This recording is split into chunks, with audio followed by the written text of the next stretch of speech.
Would rather বলতে সাধারণত preference বোঝায়, যে আমি এইটা না বরং এইটা প্রেফার করি। এরকম ক্ষেত্রে আমরা উড রাদার ব্যবহার করি। এক্সাম্পল দিলে সব কিছু সহজ হয়ে যাবে।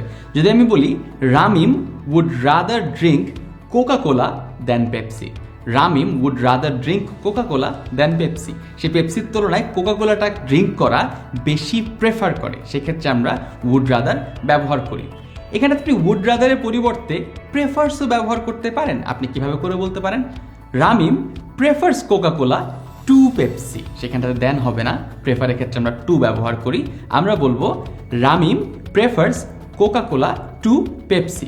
অথবা আমরা বলতে পারি Ramim prefers drinking Coca Cola to drinking Pepsi.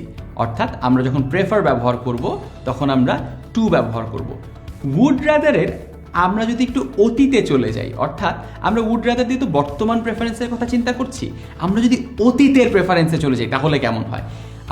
অতীতে আসলে প্রেফারেন্স থাকে না, অতীতে থাকে আফসোস। অর্থাৎ আপনি একটা কাজ করে ফেলেছেন, আপনার এখন মনে হচ্ছে আমার আসলে এইভাবে করা উচিত ছিল, বা আমার আসলে অন্য কিছু একটা করা উচিত ছিল। সেক্ষেত্রে আমরা ব্যবহার করি উড রাদার হ্যাভ। আমি গতকালকে ক্লাসে যাইনি, আমার এখন মনে হচ্ছে আমার গতকালকে ক্লাসে যাওয়া উচিত ছিল। তখন আমি কি বলবো? I would rather have gone to class yesterday. I would rather have gone to class yesterday. খুবই সহজ। আমরা উড রাদারের সঙ্গে একটা হ্যাভ ব্যবহার করছি এবং ভার্বের পাস্ট পার্টিসিপল ব্যবহার করছি। I would rather have gone to class yesterday. You would rather have come with me yesterday. You would rather have come with me yesterday. এখানটাতে কাম কথাটা কিন্তু ভার্বের পাস্ট পার্টিসিপল ব্যবহার করছি, কাম কেম কাম। তোমার গতকালকে আমার সাথে আসা উচিত ছিল।